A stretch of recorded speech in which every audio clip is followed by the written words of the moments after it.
Hola y sean todos bienvenidos a su podcast favorito de creepypastas de medianoche. Antes de comenzar, pues es el primer episodio de este nuevo año y quisiera decirles tarde, pero decirles a todos que tengan un feliz año, que cumplan todas sus metas, que estén presentes sus seres queridos en todas ellas y que de verdad, sinceramente, aunque no los conozcan ni de nombre, ni de rostro, ni de voz, de verdad les deseo lo mejor este año y que todos sus sueños y metas se cumplan. Recuperé la cuenta, creo que algunos ya se dieron cuenta.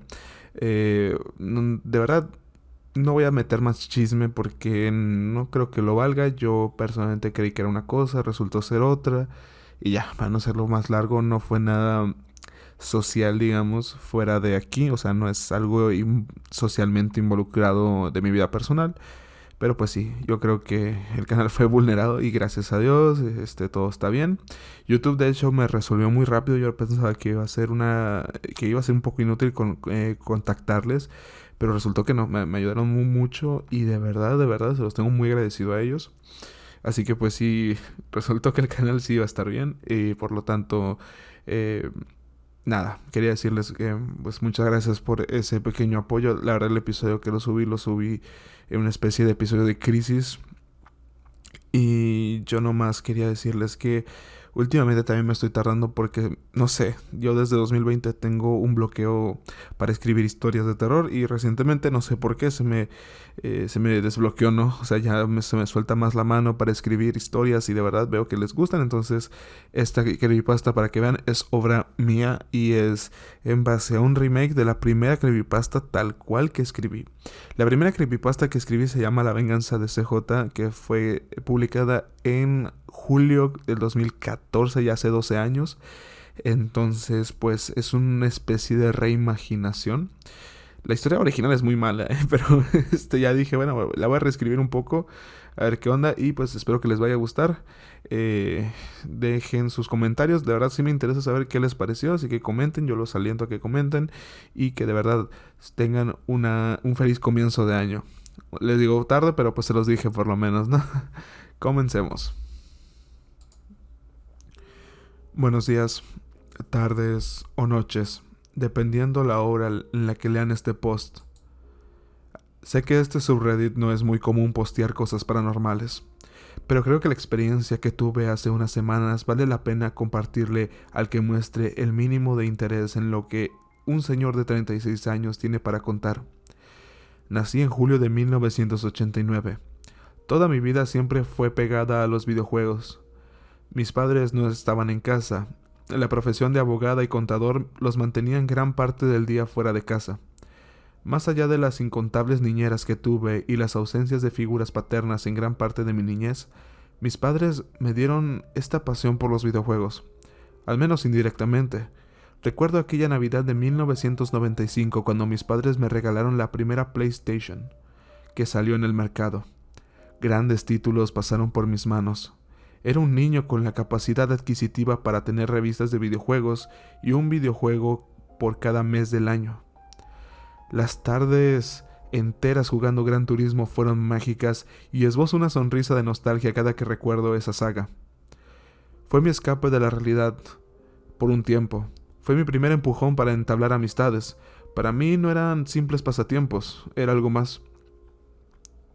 Años después, se lanzaría la PlayStation 2. Mis padres no dudaron en comprármela el mismo año de su lanzamiento por fechas navideñas. Por la poca supervisión que tenía, empecé a aventurarme en diferentes entornos. Ya tenía alrededor de 12 años, casi cumpliendo los 13. Comencé a ir yo solo a la tienda de videojuegos después de la escuela solo para ver qué videojuego me interesaba. Después, solo tendría que pedirles el dinero a mis padres.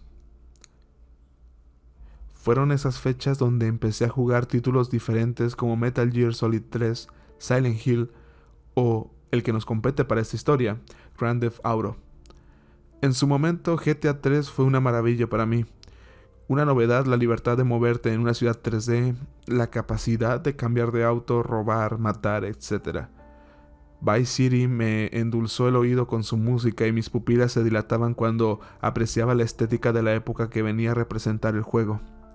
Finalmente, mis padres me regalaron Grand Theft Auto San Andrés. Este juego tiene un valor que muchos no se imaginan ni de asombro. Para dar contexto, este juego salió en 2004. En ese momento tenía una novia llamada Nicole. Cuando tuve el juego en mis manos, pasé días enteros jugando, pasando todas las misiones principales, haciendo los trabajos secundarios, conquistando todos los territorios de Los Santos, inclusive las misiones de bombero, policía y hasta la infame escuela de vuelo. Me reporté enfermo una semana completa en la escuela. Como siempre, a mis padres poco les importó. Estaban ocupados en sus trabajos, prácticamente se fiaban demasiado de mi palabra y fingía que tomaba medicamento que me recetó un doctor. Falso, obviamente. Pasaban días enteros jugando Grand Theft Auto San Andrés. No lo llegué a terminar al 100%, pero definitivamente estuve cerca. Al terminar mi cuarentena voluntaria, Nicole se apareció en mi casa, molesta. No sabía nada de mí, mis amigos estaban preocupados. Ella también lo estaba. Su rostro no temía en ocultarlo. Amenazó con terminar conmigo si seguía jugando como un ermitaño, y me seguía negando a salir al mundo real. Por ese instante abrí los ojos. Mi mente solo visualizó para sí misma lo lejos que había llegado solo por jugar un videojuego. Fue en ese momento donde por fin reconocí que tenía un problema para jugar. Me abrí emocionalmente con Nicole. Le comenté con frustración la situación con mis padres, que los videojuegos no solo eran juegos, era un escape para mí. No los necesitas más. No tienes por qué escapar de una realidad donde hay muchas personas que te quieren, dijo en voz baja. Lo siguiente que pasó fue un beso entre los dos. Es sorprendente cómo el paso del tiempo es tan relativo. Pasé de una Navidad en casa a un beso con mi novia, y unos meses después, ella daría a luz a nuestro hijo, Alan. Lo sé, teníamos 15 años en el momento. Fuimos descuidados y estúpidos. Ella por sus creencias religiosas se negó a abortar a Alan, y sinceramente yo lo quería tener. Alan nació en agosto del 2005. Para los que se lo preguntaron, nuestras familias, aunque molestas en un inicio, nos brindaron todo su apoyo y tanto Nicole como yo continuamos con nuestros estudios hasta el bachillerato. Tiempo después, se enamoraría de un estudiante de arquitectura y ese sería el fin de nuestra relación. Sin embargo, aún nos llevamos bien pese a todo, y compartimos de manera equitativa a Alan. Pasaron los años y mi padre me consiguió un puesto en su trabajo. Era prácticamente un secretario, pero no me iba nada mal y ganaba lo suficiente para mantenerme a mí y a Alan. Al menos la parte que a mí me correspondía. Dejé de jugar videojuegos por razones obvias. Pese a todo, mis viejas consolas las posee Alan ahora. Fueron mis regalos de aquellas navidades y cumpleaños cuando estaba económicamente inestable. Limpiaba mis consolas y las envolvía cuidadosamente. Me entraban los sentimientos de melancolía cada que pasaba junto al televisor y veía a mi hijo en esa postura jugar videojuegos que son considerados clásicos. En 2013 salió a la venta Grand Theft Auto 5.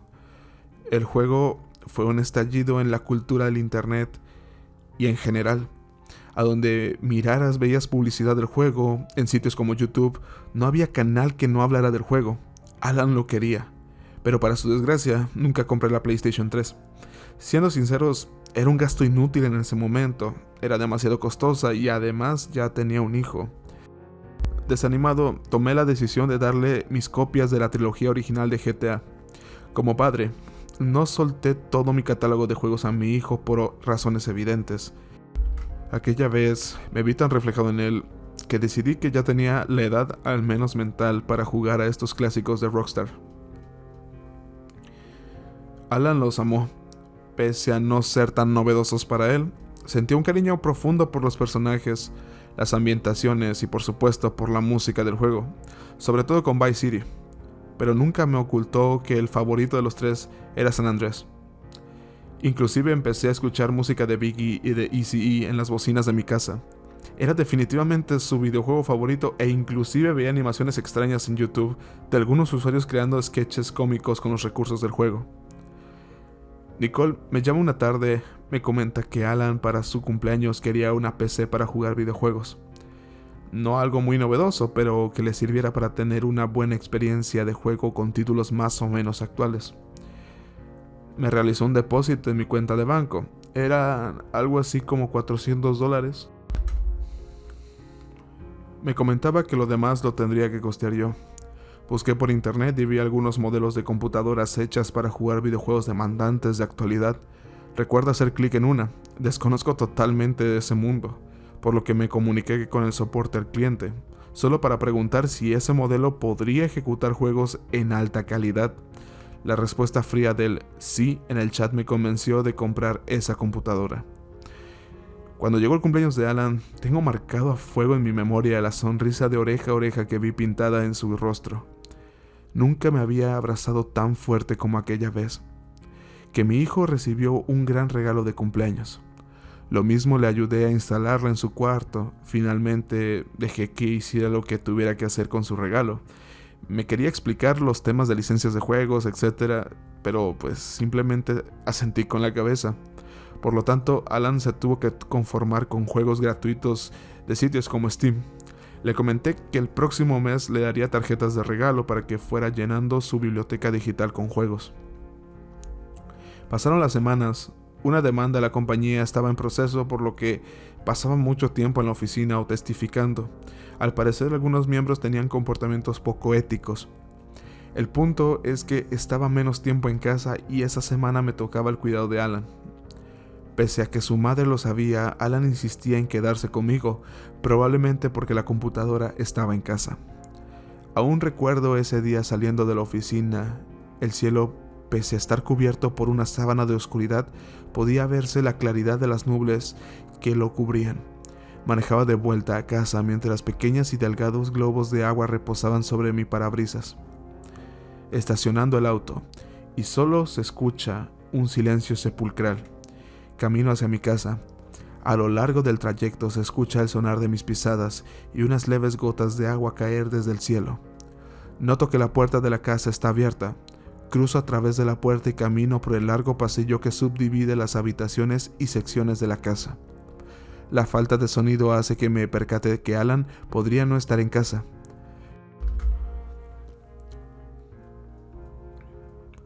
Entro en su habitación y solo se observa la computadora encendida con el inicio de Windows y ningún programa abierto.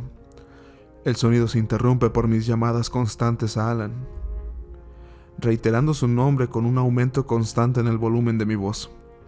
Al regresar al pasillo principal, noto una tenue luz proveniente del baño. La luz solo refleja un charco de agua que se filtra desde el baño hasta el pasillo. Iluminado únicamente por el hueco inferior de la puerta, me abro paso a través del pasillo. Mi corazón comienza a acelerar su ritmo. Infinidad de pensamientos atraviesan mi cabeza. Llego hasta la puerta y escucho mis pisadas sobre el agua que filtra hacia el pasillo. Giro la perilla y solo concentro mi mirada en el piso. Puedo ver todo el piso inundado de agua en dirección hacia la bañera. Conforme doy pasos hacia la bañera, noto cómo la tonalidad del agua cambia a una clara e incolora a un rojo carmesí. Al alzar mi mirada, noto el origen de la decoloración. Mi hijo en la bañera se ha quitado la vida. Pasaron los años desde aquel evento que marcó mi vida para siempre. Para responder las preguntas que me imagino que se harán los usuarios, no, la policía no me ayudó en nada. No, la escuela tampoco. No, los amigos de Alan tampoco ayudaron en nada. Fueron meses de búsquedas incesantes y todo lo que se iba descubriendo me hundía más emocionalmente.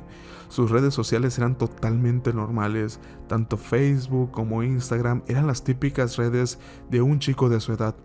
Los mensajes eran simples. Su correo electrónico era común. Con cada descarte que daba la policía me hundía más. Era un chico normal.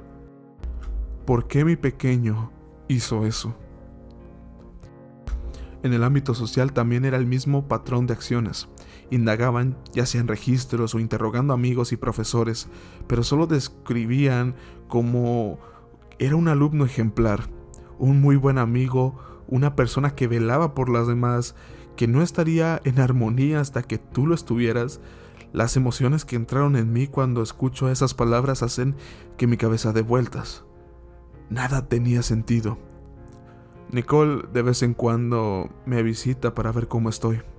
En realidad, quiere ver algunas cosas de Alan como sus juguetes o su ropa, todavía esperando a ser usadas en su closet.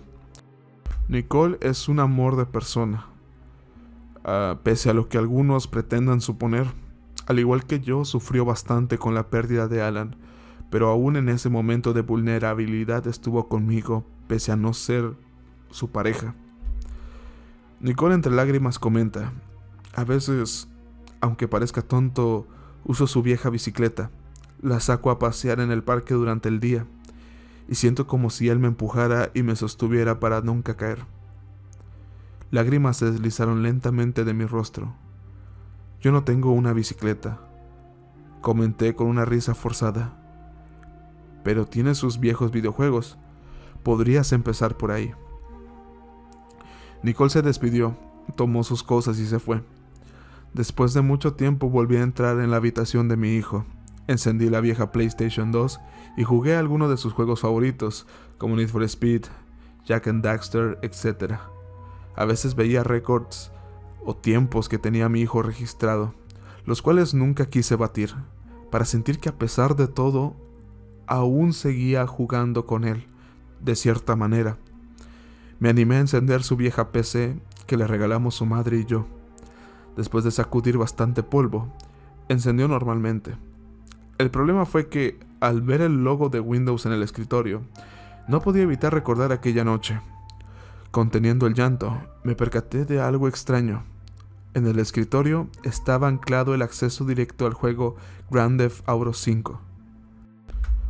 No recuerdo haberle comprado ese juego, ni tampoco haberle regalado alguna tarjeta de regalo, como le dije hace tanto tiempo que lo haría. Me metí en su librería de Steam y noté que efectivamente no tenía el juego.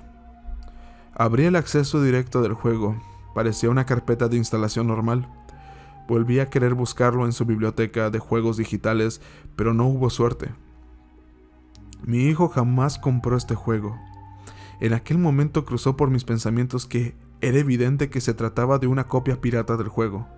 Me sentí culpable porque siempre quiso este juego. Lo abrí y notaba que el puntero del computador sufría un lag considerable en lo que se abría el programa. El juego inició aparentemente normal, a pantalla de inicio de Rockstar.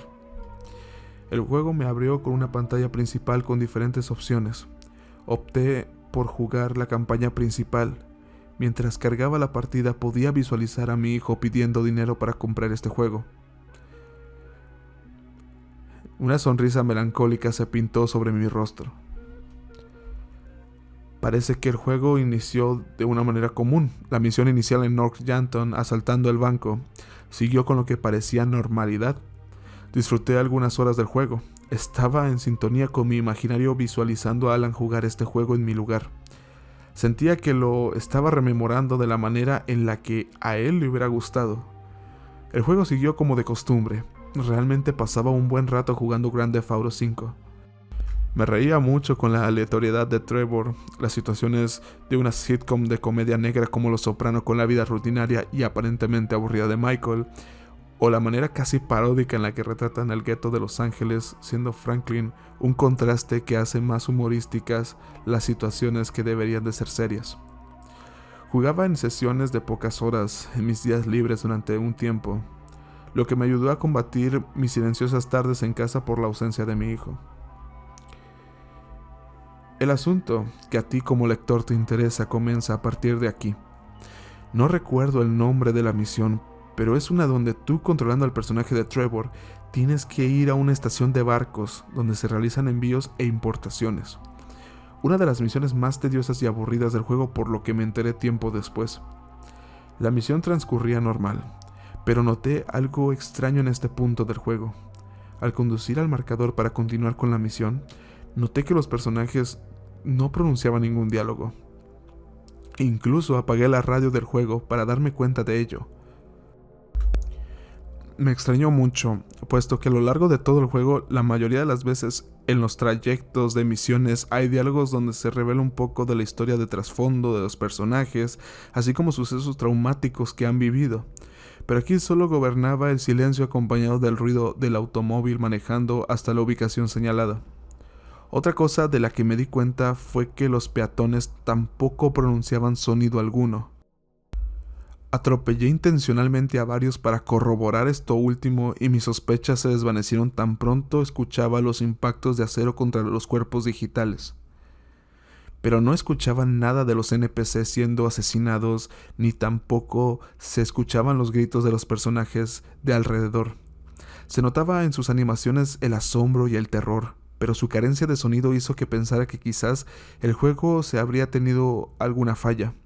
Reiniciando se arreglaría, pensé. Al llegar al destino, notaba que había menos peatones en las calles de alrededor, y en la estación de Puertos Marinos se veía un poco más solitaria. Continuando con la misión, realicé las diferentes instrucciones que el mismo juego te pide para concluir la misión.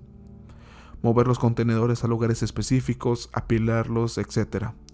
Fue aquí donde me di cuenta de que había algo realmente mal con este juego. La misión concluía con Trevor bajando de la grúa. Si tienes la memoria fresca en cuanto a detalles de la misión y de la campaña, me explicaré mejor en un momento. La misión concluye así sin más, el desplazamiento de la misión convencional. Sin embargo, al quitarse las palabras indicando que la misión se ha terminado, se ve una figura con pocos polígonos de resolución a lo lejos. Robo un auto para acercarme a él. Al ya poder distinguir claramente un misil es arrojado a mi personaje. Aquí es donde mi título cobra sentido. Ese personaje no jugable era Carl Johnson, el personaje principal de la entrega de San Andreas. No era un modelo adaptado a la resolución de GTA V. Era claramente el mismo modelo, con la misma cantidad de polígonos importado en el juego. Al parecer, en el hospital más cercano quise volver a jugar. Sin embargo, no hizo falta. CJ me estaba volviendo a observar a la distancia.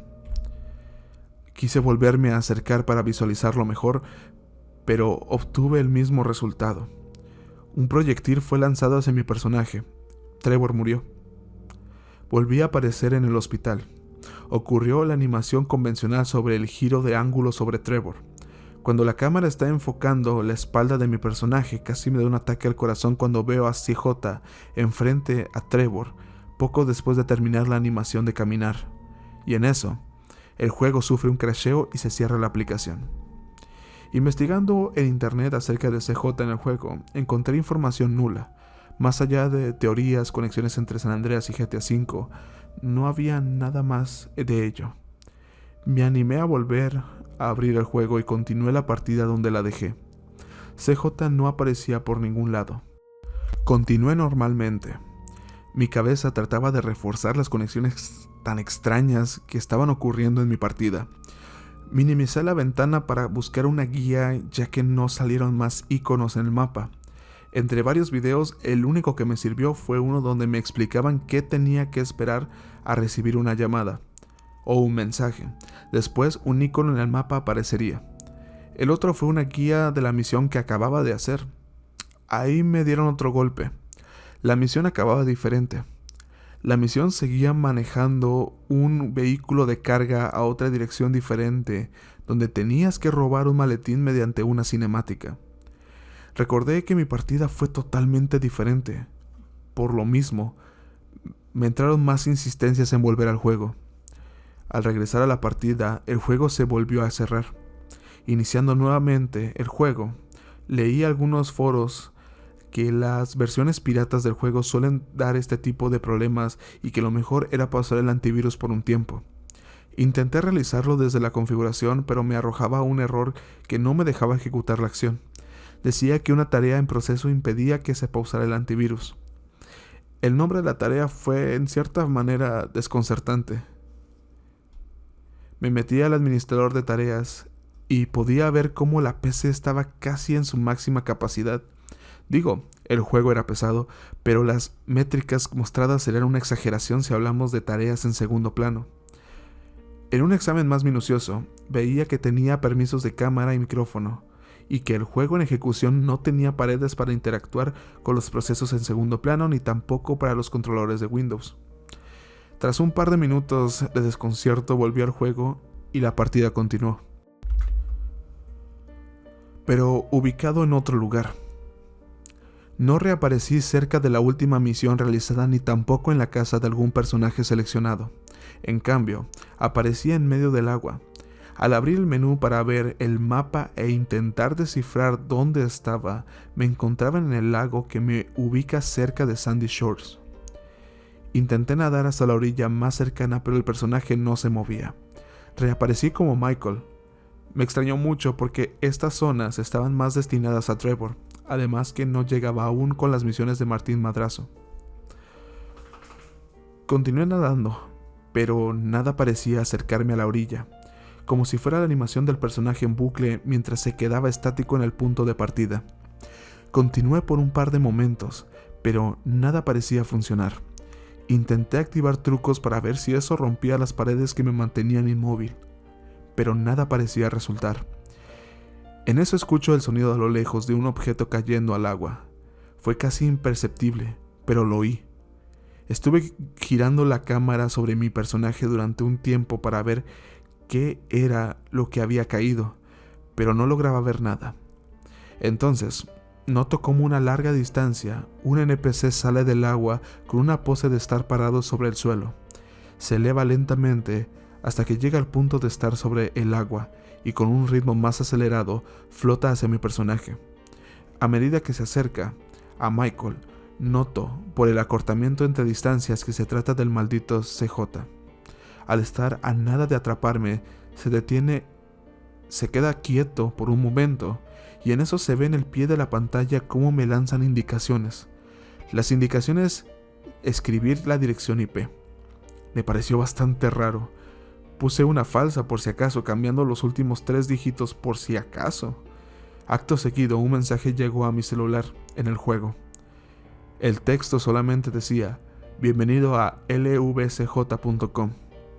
Me pareció muy extraño, pero más aún cuando mi personaje se hundió sin que yo realizara la acción y muriera ahogado. Después de esa rara experiencia volví a abrir el juego y todo lo demás parecía normal. Volví a respawnear en casa de Floyd, primo de Wade. Volví a realizar la misión. Sin embargo, esta vez sí terminó como tenía previsto. Terminó con Trevor robando el maletín y volviendo a casa. El juego siguió normalmente. No hubo más avistamientos de CJ. Aún así, decidí jugar un poco más para ver si me volvía a topar con ese modelo. Al terminar mi sesión de juego, no podía sacarme de la cabeza ese enlace extraño que me llegó como mensaje. Abrí el navegador y tecleé lvcj.com.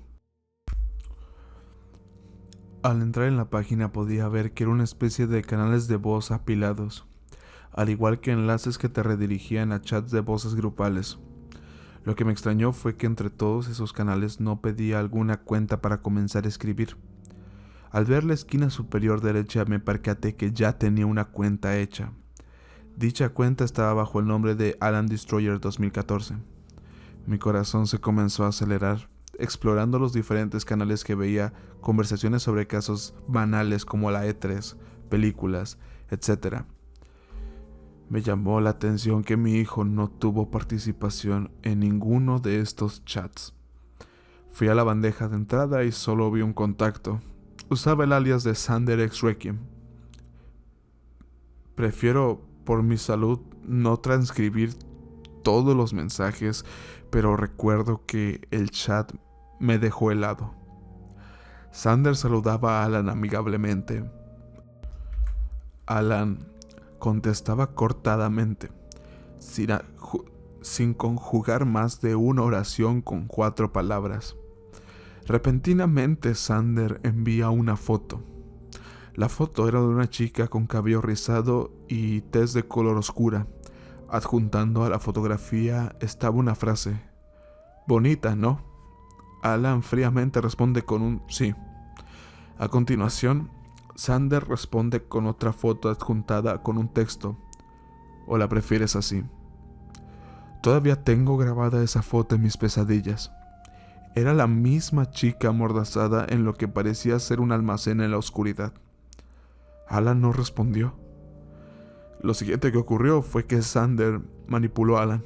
Amenazó con inculparlo del crimen. Pese a que mi hijo se mantuvo escéptico al principio, este monstruo mandaba videos de la chica llorando pidiendo que la liberaran. La chica comenzó a recitar el nombre de Alan, señalándolo como el responsable. Vi varios videos donde la chica decía datos privados de él, como su dirección de casa, nombre completo, escuela, todo adjuntado con juegos enfermos, como un Simón dice. Las lágrimas no tardaron en empapar el teclado mientras veía esto. Seguí bajando en el chat y llegó un punto en el que este enfermo comenzó a chantajear a mi hijo. Le pedía fotos. Ya saben de qué carácter. No pude verlas. Las ignoraba, como algunos lo han de imaginar. Continuó los chantajes ahora con las fotos. Eventualmente encontré fotos mías saliendo de la oficina o tomando un café con amigos. Aunado a ello, le enviaban mensajes sobre matarme si no hacía todo lo que ellos le pedían. Paré en ese momento. Me salté todos los mensajes. Era demasiado para mí. Ver a mi hijo sufrir de esa manera me rompió mentalmente. Al saltar todos los mensajes, vi el último. No era un mensaje, era un video. Por todo lo que he vivido, por aquella tarde que viví, reconocería ese baño en cualquier otro lado. La previsualización mostraba la tina de mi baño. Supe el contenido de ese video. La curiosidad me picaba al estar por resolver una intriga que llevaba cargando durante bastante tiempo. ¿Fui un buen padre? ¿Hubo algo que yo no vi en mi hijo que gritaba por dentro? ¿Lo pude haber evitado? Todas esas intrigas se resolverían al reproducir el video. Pero era mucho para mí. Ver a mi hijo privándose de la vida. Gran carta de presentación para un psicólogo. No lo vi. La naturaleza del video era demasiado. En lugar de verlo y que mi cabeza sufriera un shock al ver a quien más amé en esta vida deslizando una navaja sobre su antebrazo, preferí llamar a la policía. Al llegar los dejé con el computador. Llamé a Nicole desconsolado y en lágrimas, apenas pudiendo pronunciar las palabras de ayuda. Ella llegó tan rápido como pudo. Se quedó a dormir conmigo esa noche. Semanas después, el informe de la policía dio con el tal Sander. Su nombre real era Clarence Wilson.